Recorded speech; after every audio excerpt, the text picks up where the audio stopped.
माँ रुचिकवासिनी रज महोत्सव 2024 उद्घाटित बांकी ओडिया संस्कृति जागरण परिषद आनुकूल्य रुचिकावासिनी रज महोत्सव माँ रुचिका हाट परिसर में उद्घाटित होइछि।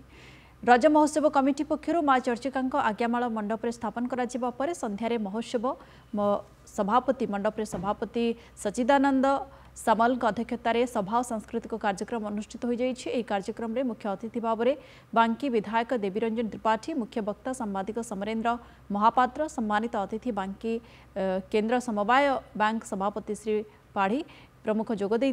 महोत्सव 5 दिन धरी अनुष्ठित होगा बेले यह महोत्सव में विभिन्न प्रकार दोली मीना बजार मजा नहीं लोके। रुचिकवासिनी रज महोत्सव दीर्घ 18 वर्ष है बांकी ठारे पालन करा जाउछि।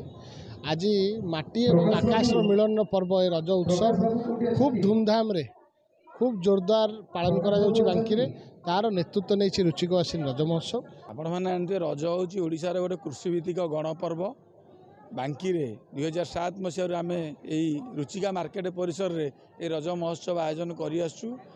प्रति वर्ष जो भाई कार्यक्रम करा जाए दोली ठारू आरंभ कर दुकान बजार बढ़िया सहित समस्त पिला भितर विभिन्न प्रकार प्रतियोगिता चाष खेल ठारू म्यूजिक चेयर आरंभ कर पुचु खेल समस्त व्यवस्था करा जाइछि।